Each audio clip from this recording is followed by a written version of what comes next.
Almagtige God en Hemelse Vader, Here, hier waar ons vanoggend in die teenwoordigheid bymekaar is, kom vra ons enkel en alleen vir die leiding. Kom vra ons, Here, dat die woorde en die liedere en die gebede wat ons vanoggend gaan bid en sing en lees, dat dit ons sal inspireer en bemoedig vir die week wat voorlê. Gees van God, wees hier in hierdie tyd wat ons saam is. Kom lei ons en leer ons. Nie omdat ons dit verdien nie, maar omdat U 'n groot en 'n magtige God is. Dan kom vra ons, Here, dat U saam met ieder en elkeen van ons lidmate sal wees wat op ons gebedslys is. Here, U weet watter struikelblokke hulle deurgaan. U weet wat se onsekerhede in hulle harte heers. En ons wil kom vra, Here, dat U hulle sal kom bystaan in hierdie moeilike tyd waarin hulle self nou bevind. Daarmee saam is ons bly met ieder en elkeen wat in hierdie week verjaar. Here, mag hulle U genade, U liefde en U seën in hierdie nuwe lewensjaar beleef en ervaar. Gees van God, wees met ons nou. In die groot en heilige naam bid ons dit. Amen. Net so sittend nader ons tot die Here wanneer ons saam die bekende lied sing, soos 'n wildspok wat smag na water.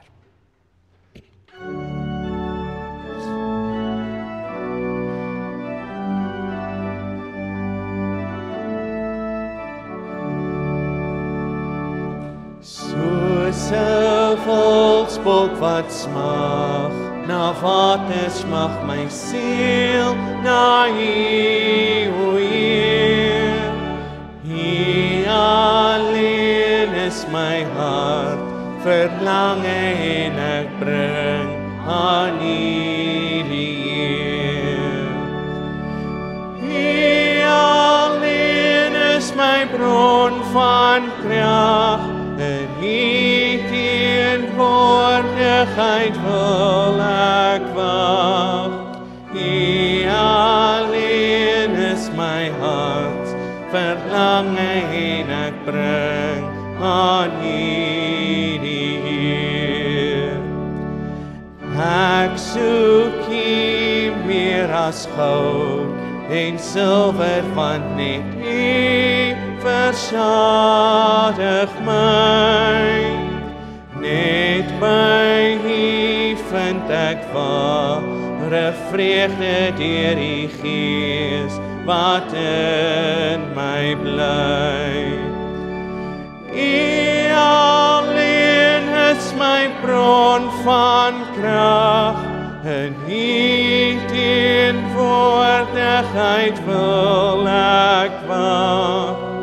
U alleen is my hart verlange en ek bring aan U, die eer. Al is U ook die Hemelkoning, U is my vriend, my broer, my Heer. U verdien al my eer en liefde, daarom buig ek voor U neer. U alleen is my bron van krag, in U teenwoordigheid wil ek wag. U alleen is my hart verlange en ek bring aan U, die eer. In Spreuke 18 vers 10 staan hierdie woorde: 'n sterk toring is die naam van die Here. Die regverdige hardloop dit binne en is onbereikbaar. Die God wat ons aanbid is almagtig. Die God wat ons aanbid, is ewigdurend. Die God wat ons aanbid, vat ons, stap saam met ons en ondersteun ons in alles waarmee ons besig is. Daarom, my liewe vriend en vriendin, genade en vrede vir julle van God ons Vader, sy Seun Jesus Christus en die Heilige Gees wat hier in ons midde teenwoordig is. Amen. Wil jou uitnooi om saam met my 'n loflied te sing tot eer van die Here wanneer ons saam sing op berge en in dale. Ja, oral is my God. Staan saam met my.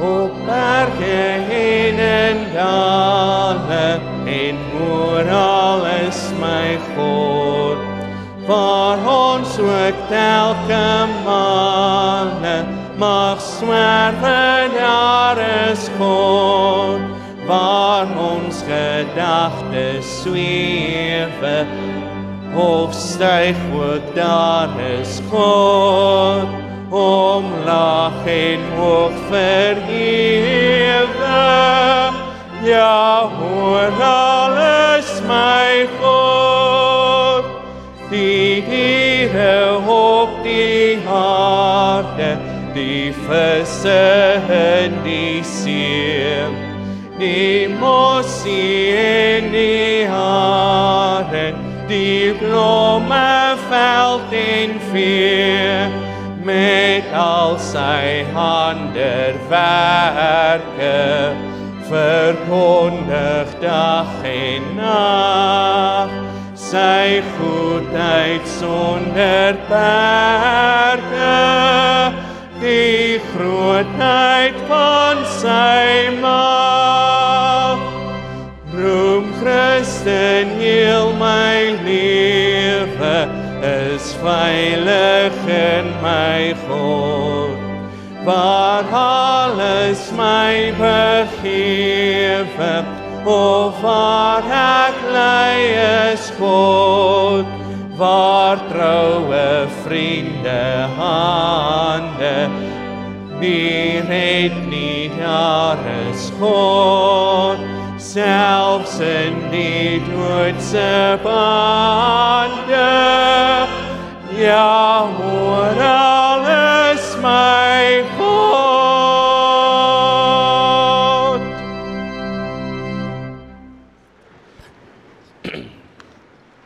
Julle het meer geword.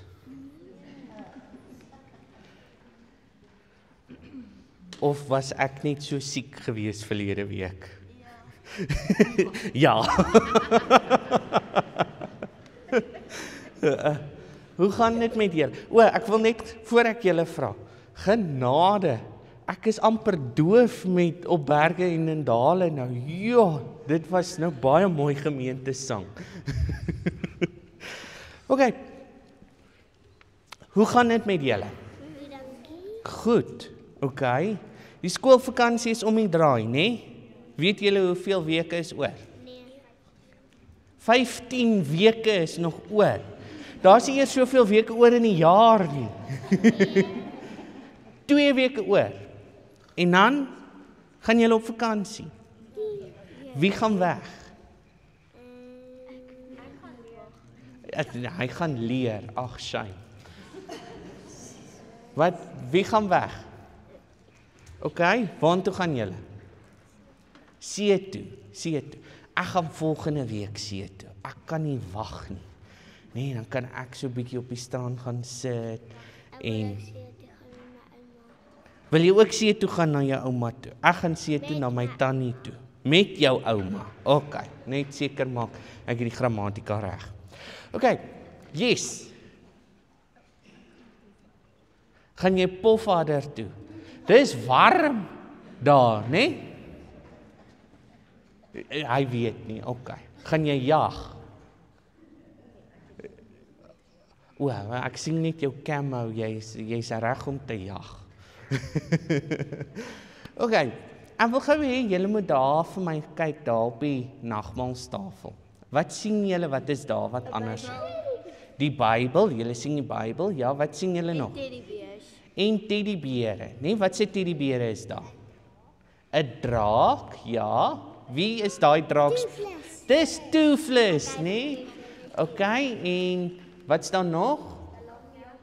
'n kameelperd en 'n pink woofie, ja. Nou, hierdie is van Hanai se gunsteling teddybere, wat sy het. Maar sy het 'n gunsteling, soos in 'n gunsteling teddybeer. Maar hy's weg. Ons soek hom nou al, seker vir 'n hele week lank, en ons kon nog nie daardie teddybeer kry nie. Ek het 'n vermoede, hy's dalk hier voor iewers, as jy hom dalk in die hande kry. Dis 'n by. Ja, jy kry so ding soos 'n by teddybeer. OK. So wil julle gou vinnig vir my kyk, of julle hom kan kry. OK, gaan. Ja, julle kan gaan kyk, net waar julle wil. Net nie aan daai kant nie, want ek het hom nie daai kant weggesteek nie. Wow. As jy baie wegsteek plek hier voor nie, nê. Ag, baie dankie. Soos ons vir mekaar gesê het, hy het 'n baie eienaardige gesig hierdie by. Sy oë kyk in verskillende rigtings, en ek weet nie hoe hierdie vlerke hierdie lyf gaan dra nie. Hy moet op 'n dieet gaan, nê. Yes. Het jou juffrou sulke by? Ja, nee. Maar ja, so Hannetjie speel omtrent elke liewe dag met hierdie by, want sy kan hom met haar voete so op en af stoot, en alles gaan nou mond toe, en hierdie oogies is nou lekker, sy kan lekker aan hierdie oogies kyk. OK, het julle al iets gesoek? Een van julle speelgoed verloor? Ja. Baie! Nee? Het een van jou skapies weggeraak, wat nog? Jou? Dit kan jy nie verloor nie. Sy het 'n pocket knife verloor. Yes? Ek het my squishmallow verloor. Jou wat? Squishmallow. Squishmallow. OK, ek maak net seker ek hoor reg. Yes. Jou wat? Jou borsel en jou pet. Nee, my borsel onder my bed. O, jou borsel onder jou bed verloor. OK, ek maak weer eens, ek moet net seker maak ek hoor reg. En jy, Agnes? Jy het al so baie goed verloor, jy kan dit net nie onthou nie. Nou Jesus vertel ons van 'n skaapwagter wat 100 skape het, en dan verloor hy een van sy skape. Soos Hannetjie haar by verloor het, nê? Hy's weg. Hy kan hom nie kry nie. Nee, maar wat doen ons as ons iets verloor het? Ons gaan soek dit. Ja. Nee, ons gaan soek wat ons verloor het. En dis wat hierdie skaapwagter doen, nê? Hy gaan soek. Ja, en hy het die skaap gekry. Net soos ons die by gekry het. En dis wat Jesus ons wil leer. Jesus wil vir ons leer dat hy sal gaan. Maak nie saak hoe verlore jy is nie. Maak nie saak hoe verdwaal jy is nie. Maak nie saak waar jy is in jou lewe nie. Hy sal jou kom soek. Maak nie saak in watter omstandighede nie. By het nie neus nie. Ja, het. Ja, maar by regtig nie neus nie. OK. Volgende keer gaan ek nie 'n teddybeer saambring nie. Die aandagafleibaarheid is groot. OK, kom ons bid. Liewe Jesus, soos hierdie by nou al die aandag getrek het en net van opgewondenheid en blydskap getuig het, kom sê ons dankie Here dat U bereid is om ons te kom help. dat U bereid is om ons te kom red, dat U bereid is om ons te kom soek, en maak nie saak in watter omstandighede ons onsself bevind nie. Here, in hierdie laaste paar weke van skool, mag U met ieder en elkeen van ons kinders wees. Gaan met hulle. In die groot en heilige naam bid ons dit. Amen. Asai, julle kan na julle kategese lokale toe gaan. Asai.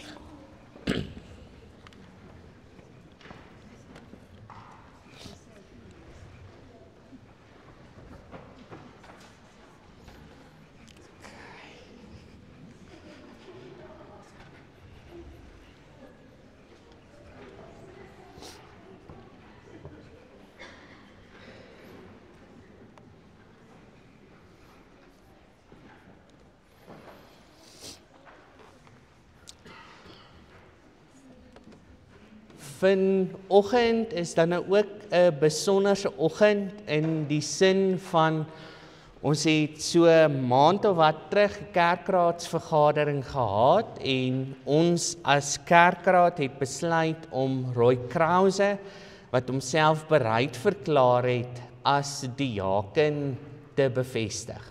En weens 'n klomp kommunikasie goed kom ons nou uiteindelik vanoggend daarby uit. So, Roy, ek wil jou vra om asseblief vorentoe te kom.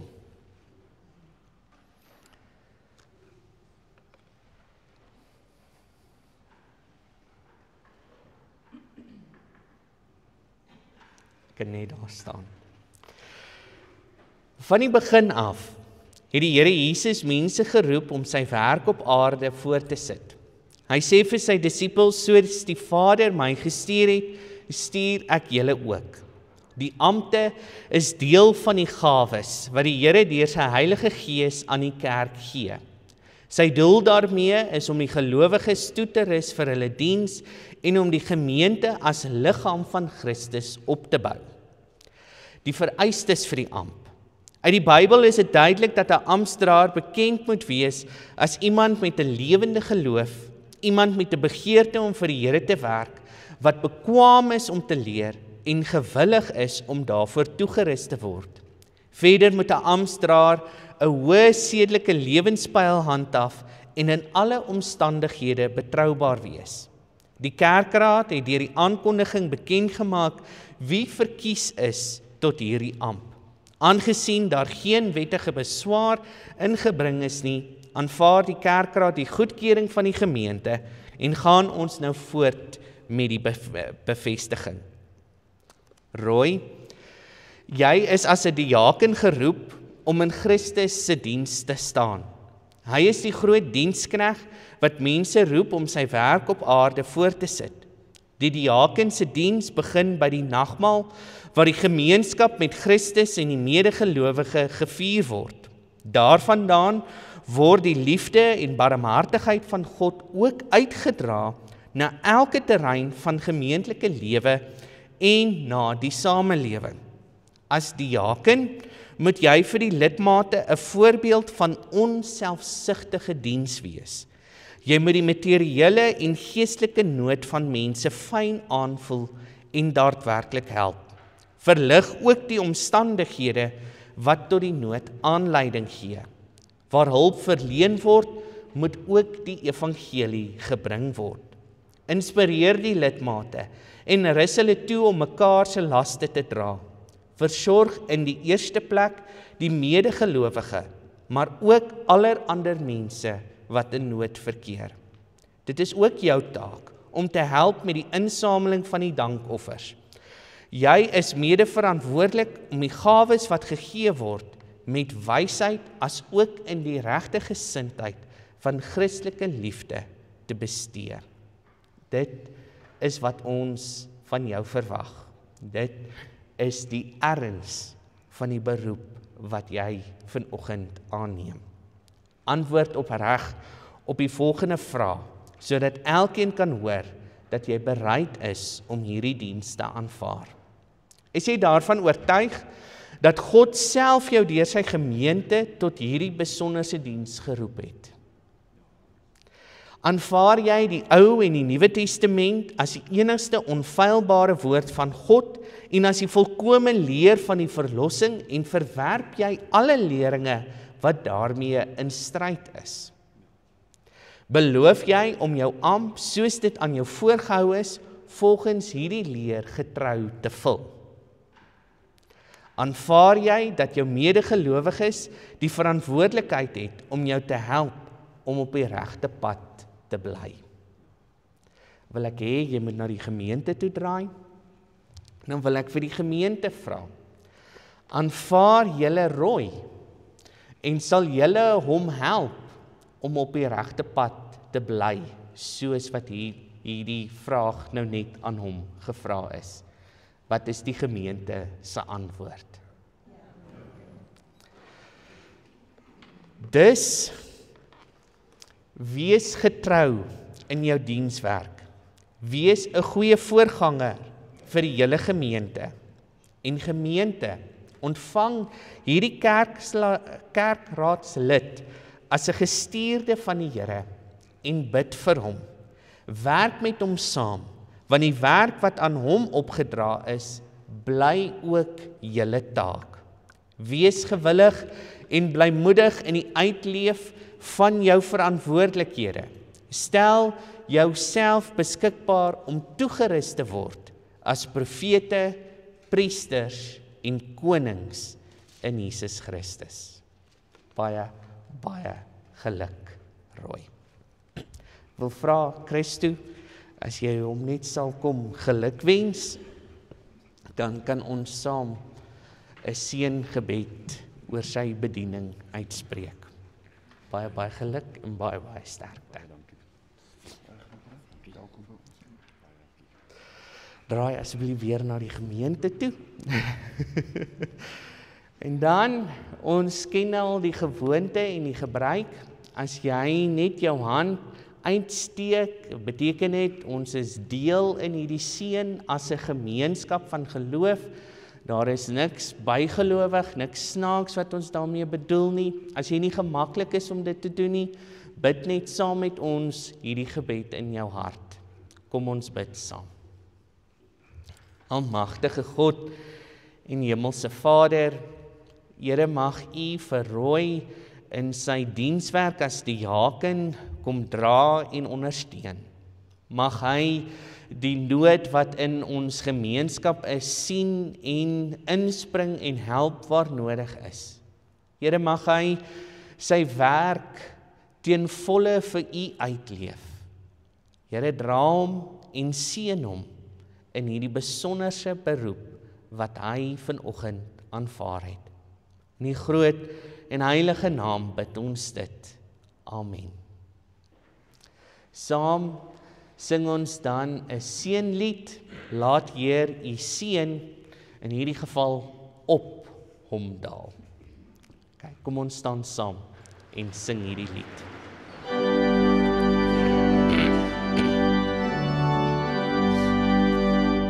Laat Heer U seën op hom daal, Heegsheid Sion hom bestraal.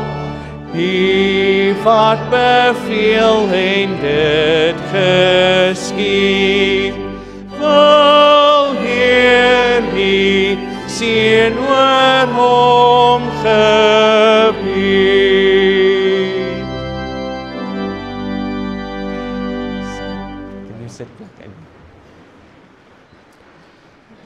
Ek wil jou uitnooi, as jy jou Bybel vanoggend saamgebring het, om dit oop te maak by Lukas 15 vanaf vers 1 tot en met vers 10.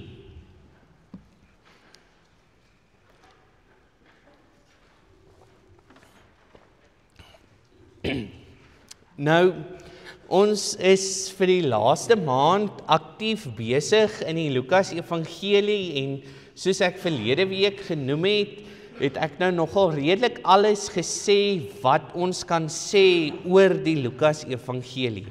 In besonder wil ek vanoggend net iets uitlig oor die Lukas Evangelie wanneer ons hierdie spesifieke gedeelte saam gaan lees en interpreteer vanoggend.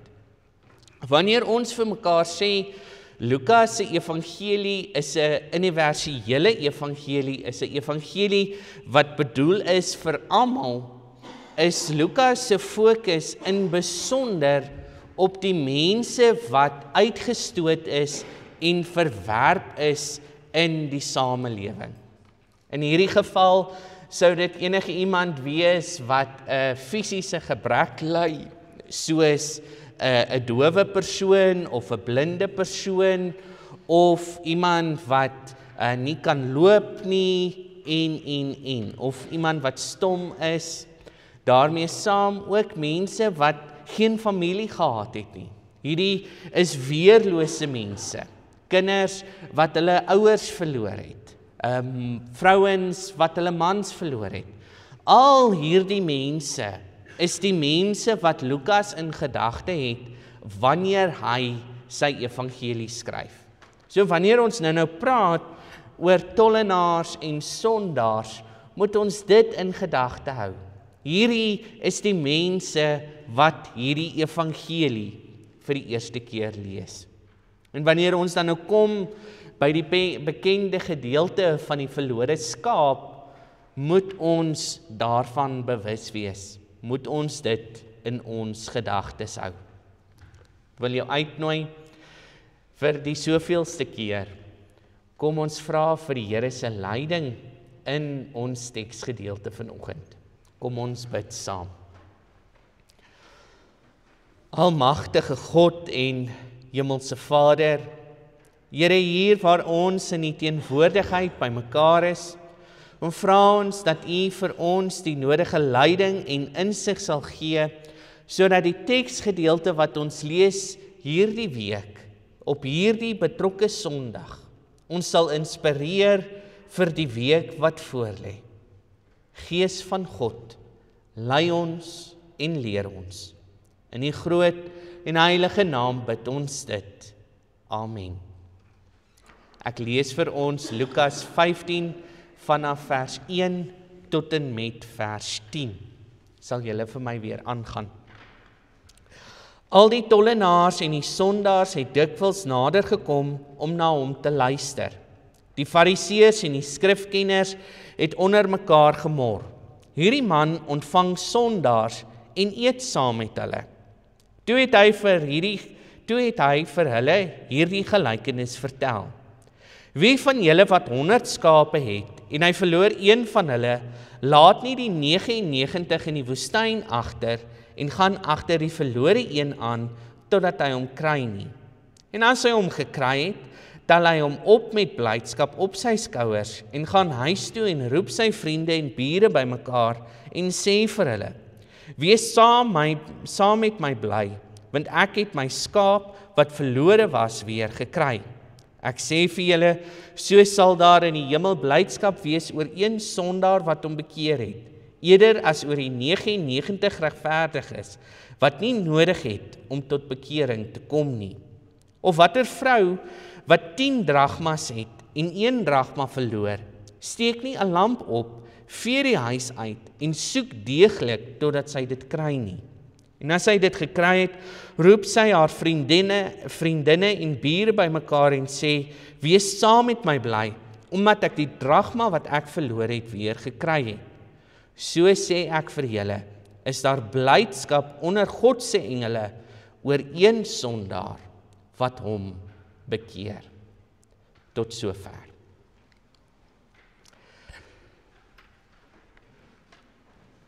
As ons hierdie gedeelte vir die eerste keer lees en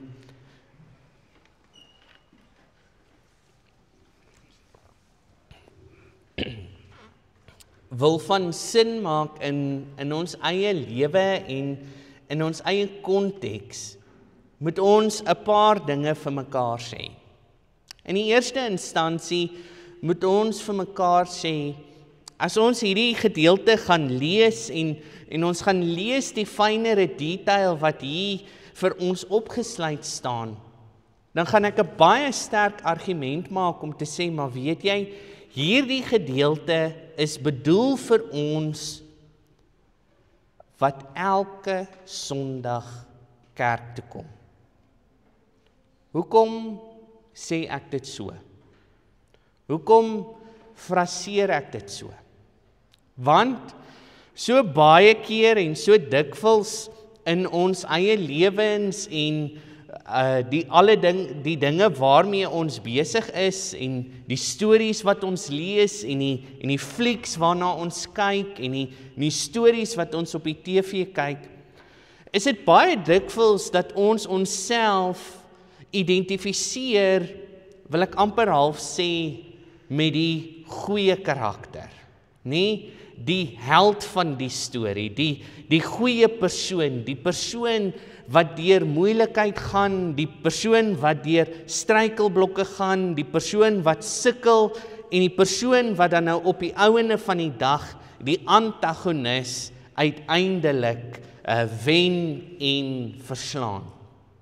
En toe ek hierdie gedeelte lees en die reeks wat ek en Danel nou besig is om te kyk, toe dink ek nou nogals die morele dilemma wat hierdie storie binne in 'n mens kan veroorsaak. Vir die van julle wat dit nou nie weet nie, ons is nou besig om Orange is the New Black te kyk, wat die verhaal vertel van 'n klomp vrouens in 'n tronk en hoe hulle nou beklei vir geregtigheid en sekere basiese regte binne die tronk, binne die konteks van die tronk. Maar hier is dit nou 'n interessante ding, want ons weet, ons as kykers, weet hierdie vrouens is in die tronk vir 'n spesifieke rede. Maar in die groter konteks van die verhaal is hierdie vrouens die protagoniste. Is hulle die good guys? Met ander woorde moet ons nou vir mekaar vra, wie is die bad guys? Wie is die antagoniste? En dit sal dan nou natuurlik die wagte wees in die tronk. En hoe jy nou maar amper half vir hierdie vrouens wil motiveer en aanmoedig en die ongeregtighede wat in die tronk is, wat jy dit wil aanspreek en wil sê, maar ons moet iets rondom dit doen. Maar hier agter in jou gedagtes is daar net so nou en dan hierdie ding wat opskiet. Maar sy is in die tronk want sy het iemand vermoor. Sy is in die tronk want sy het korrupsie gepleeg, geld gewas. Nou? Wat maak ons nou? En so dikwels doen ons dit ook in die Bybel, nee? Ons identifiseer onsself as in hierdie verhaal, identifiseer ons onsself, maar weet jy, ek is elke liewe Sondag in die kerk, ek is elke liewe Sondag besig om my Bybel te lees, ek is elke liewe week besig om te bid, ek is 'n goeie volgeling van Jesus. Ek is 'n getroue volgeling van Jesus. As iemand verbykom loop en vir my vra, is jy 'n Christen? Gaan my antwoord onmiddellik wees, ja, sonder twyfel, sonder om te wonder, ek is 'n Christen. En dood is my mikrofoon. Hy flikker, wat beteken ek dink die batterye is pap.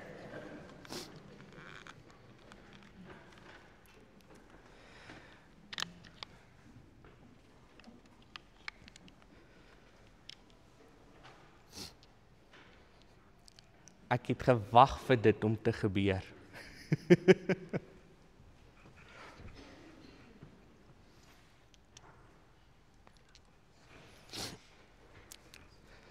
Terloops, ek het probeer soek 'n oulike patent, as daar ooit 'n patent was. Is moenie jou tandeborsel charge nie. Kry iets wat die dominee se mikrofoon kan charge. dan moet ons net onthou om die mikrofoon te charge. Dit is mos makliker as om die hele tyd batterye te vervang. Maar in elk geval, terug op die punt. As iemand na ons toe kom en vir ons vra, maar is jy 'n Christen? Jy weet, sonder om te twyfel, sonder om te wonder, sonder om te of te gaan ons met groot blydskap en groot oorgawe sê, ja, ek is 'n Christen. Ek gaan elke liewe Sondag kerk toe, ek lees my Bybel, ek bid vir my kinders, ek is regtig, ek het 'n goeie pad wat ek stap saam met die Here. Wonderlik. As jy daai selfde vraag sou gevra het vir die Fariseërs en die skrifkenners, sal hulle vir jou dieselfde ding gesê het. Ek is 'n gelowige. Ek onderhou die wette van die Here. Ek maak staat op die leiding van die Here, soos wat dit vir ons verwoord is in die wet van Moses. En dan moet ons Lukas 15 vers 1 weer mooi gaan lees. Al die tollenaars en die sondaars het dikwels nader gekom om na Jesus te luister. Die Fariseërs en die skrifkenners het onder mekaar gemor, hierdie man ontvang sondaars en eet saam met hulle. En dan vertel Jesus hierdie twee gelykenisse. Eenvoudige vraag. Met wie praat Jesus hierso? Hy is nie nou in gesprek met die tollenaars en die sondaars nie. Hy is nie nou in gesprek met die mense wat, soos ons verlede week vir mekaar gesê het, hom agtervolg het en eintlik in nuuskierige afwagting gewonder het, wat gaan hy volgende doen nie. Hy is nou in gesprek met die mense wat die geloof, die Engelse spreekwoord, se ins en se outs ken.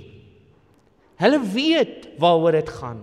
Hulle weet wat is die beginsels. Hulle is die mense wat elke liewe Sondag in ons konteks kerk toe sou kom, wat elke liewe Sondag, wat elke liewe dag sou bid en hulle Bybel lees, soos wat ons dit elke liewe dag doen. En dan vertel hy hierdie verhaal. Die skape. Moet ons 'n paar goed vir mekaar sê. 'n Kudde van 100 skape in 2000 jaar terug se tyd is 'n redelike groot kudde. Dis nou nie die grootste kuddes wat jy kon kry nie, maar dis een van die groter kuddes. Die 'n skaapboer sal vir jou kan sê die insetkoste om seker te maak, wel in die woestyn nou nogals van alle plekke, sal vir jou nou nogals kan sê die insetkoste om na enkele skaap te kyk kos soveel.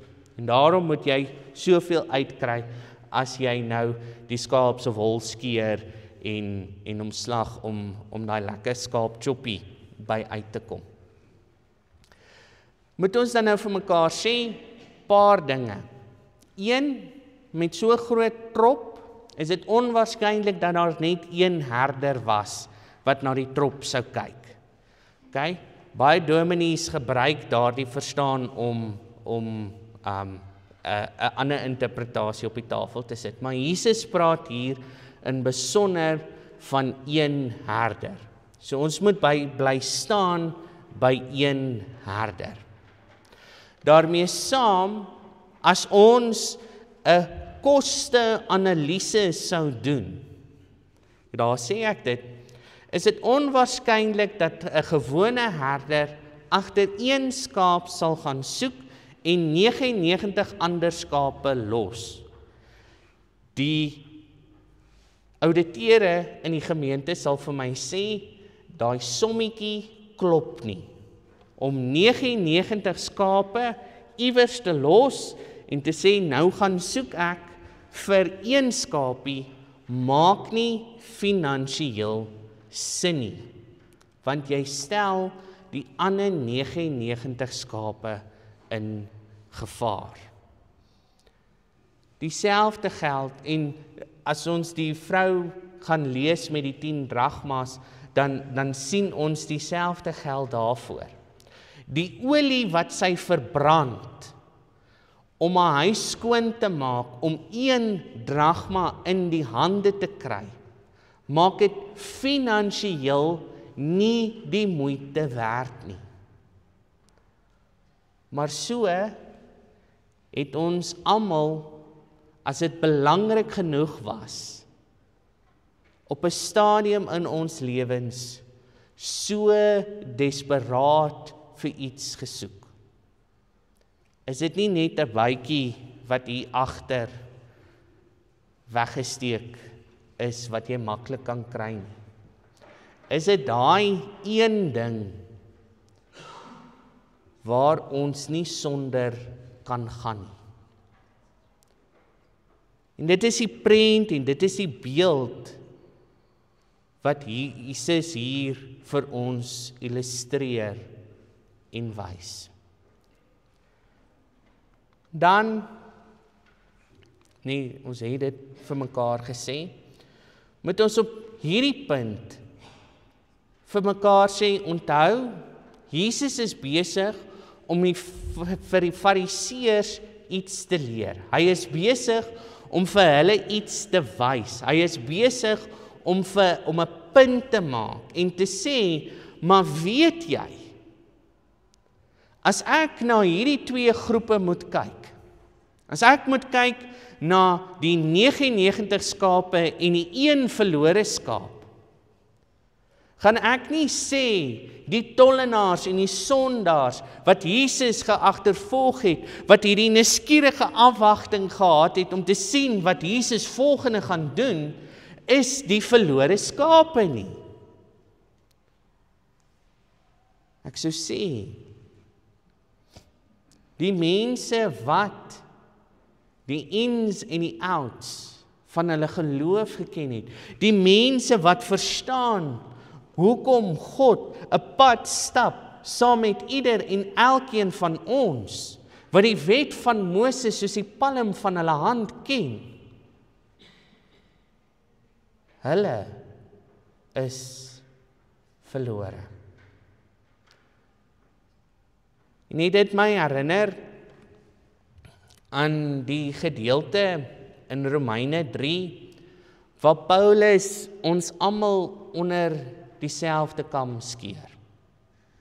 Wanneer hy vir ons sê, maak nie saak wie jy is nie, predikant, kind, gelowige, wit, bruin, swart, pink, pers, man, vrou, almal het trouens gesondig en die eer aan God ontbreek by hulle. En tog word hulle goedgunstig op grond van sy genade vrygespreek deur die bevryding in Christus Jesus. In die konteks van hierdie woorde moet ons dan nou vir mekaar vra, wie is werklik verlore? Wie is werklik op soek na die teenwoordigheid van God?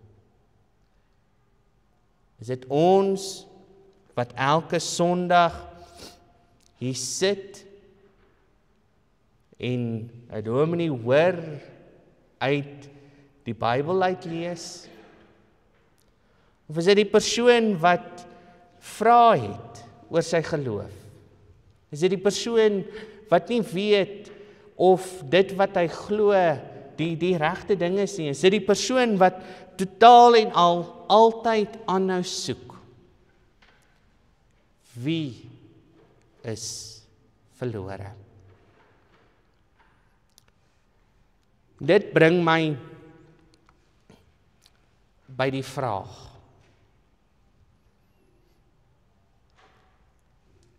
In hierdie gedeelte identifiseer ons onsself altyd in een van twee groepe. Of jy is die verlorene, wat verdwaald is en nie die pad ken nie, die een verlore skaap, die een dragma wat weg is, die bytjie wat agter die kansel weggesteek is. Of jy is deel van die 99 geregverdigdes, soos wat ons in hierdie gedeelte lees, wat wil amper half sê, in kinderlike opgewondenheid wag vir God om te doen wat hy volgende gaan doen. Waar bevind jy jouself?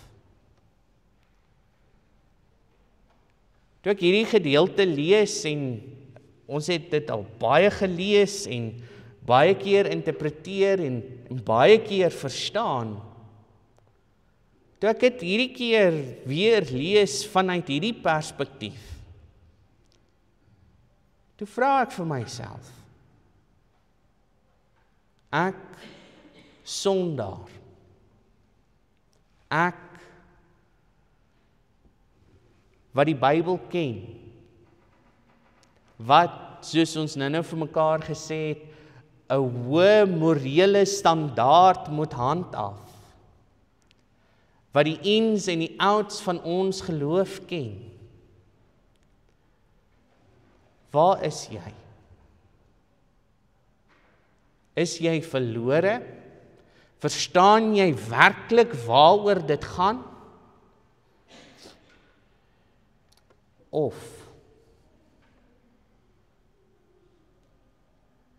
weet jy waaroor dit gaan?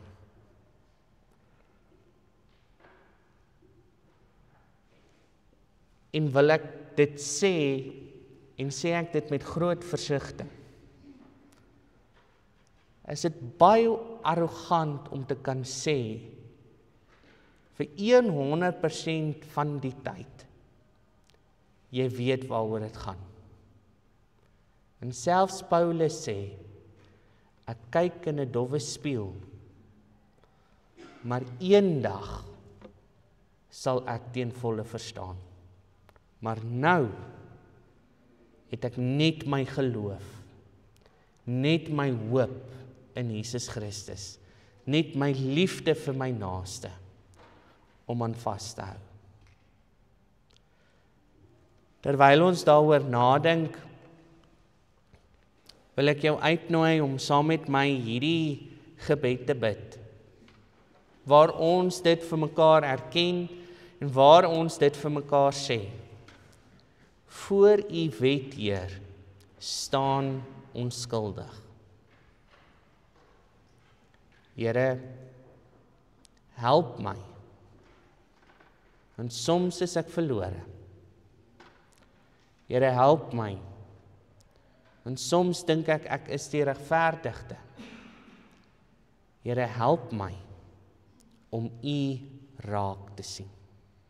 Net so sittend, kom ons bid, lied 235.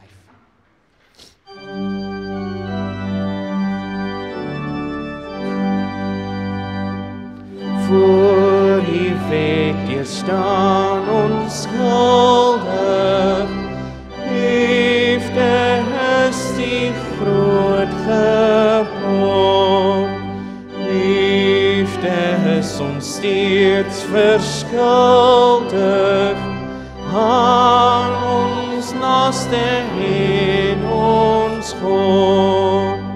Ons wil U gebod bewaar, maar ons struikel baie kere.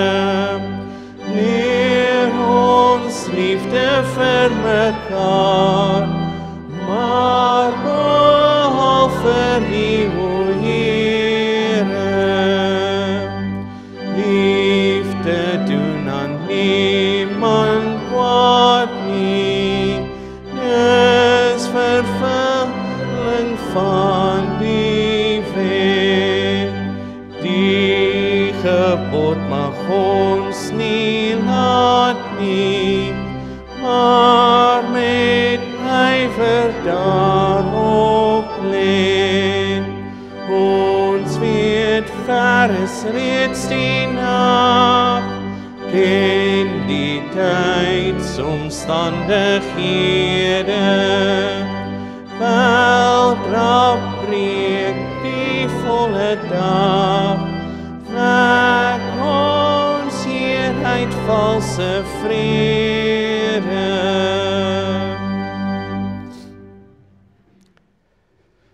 Die bemoediging van hierdie gedeelte vind ons in vers 7 en in vers 10. Jesus sê, ek sê vir julle, so sal daar in die hemel blydskap wees oor een sondaar wat hom bekeer het, eerder as oor die 99 regverdiges wat nie nodig het om tot bekering te kom nie. So sê ek vir julle, is daar blydskap onder God se engele oor een sondaar wat hom of haar bekeer. Die treffendheid van hierdie gedeelte is dat dit waarskynlik oor die Fariseërs se koppe gevlieg het. Want hulle het gedink, hulle is sonder sonde. Hulle het gedink, hulle verstaan 100% waaroor dit gaan. En kom sê Jesus vir hulle, jy doen nie. Die persoon wat in alle erns, die persoon wat in alledaagse lewe, die persoon wat hulle hele lewe daaraan toewy om God te soek en God se liefde uit te leef,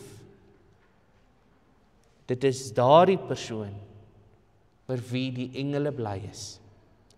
Dit is daardie persoon oor wie die engele vreugde het. Wie is verlore? Is jy verlore? Wil jou uitnooi om op te staan en jou geloof saam met my te bely, wanneer ons saam die apostoliese geloofsbelijdenis sê, en te erken, maar ons het God in ons lewens nodig. Staan saam met my en bely jou geloof.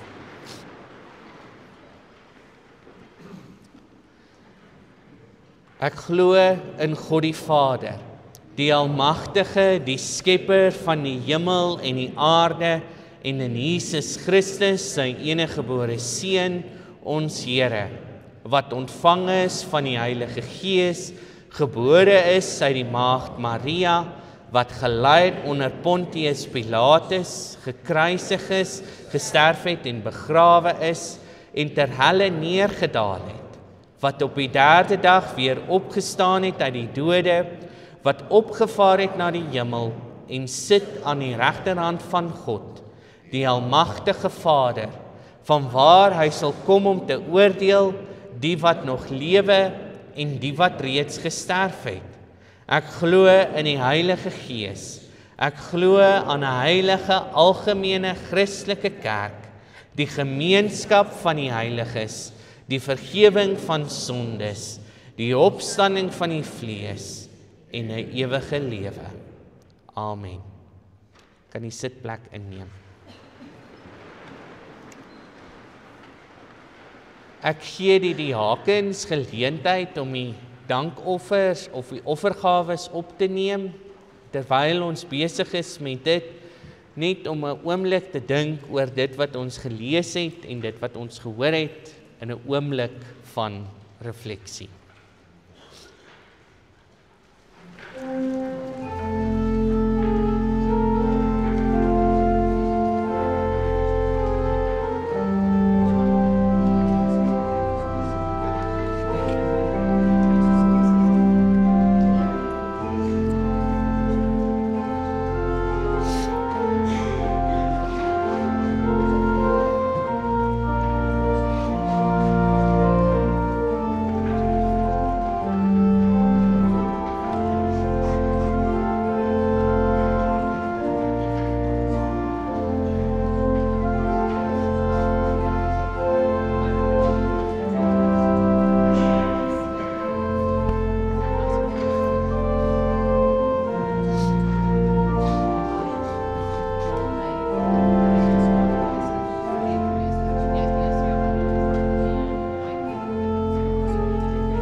wil jou, nee, ons is weer af. Ek wil jou uitnooi om op te staan en dan hierdie diens af te sluit met vonk 124 waar ons sing, Jesus bring vreugde. Jesus bring redding en vreugde. Staan saam met my.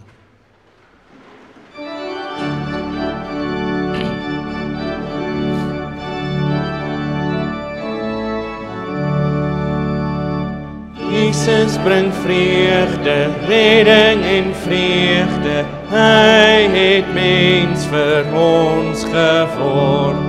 Engele juig dit, herders getuig dit. Jesus redder, seun van God. Wyd oor die aarde, kring sy behage. Hy kom vergewe, hy laat ons lewe. Hy maak ons mense, kinders van God. Wyd oor die aarde, kring sy behage. Hy kom vergewe, hy laat ons lewe. Hy maak ons mense, kinders van God. Heer, U bring vryheid, Heer, U bring blyheid. U wat mense won ons nag. Heerlike gawes gee U weldadig. God van liefde, God van mag. Ewige koning, ons is U woning. Hemel en aarde kry nuwe waarde. U is die Here, U maak ons vry.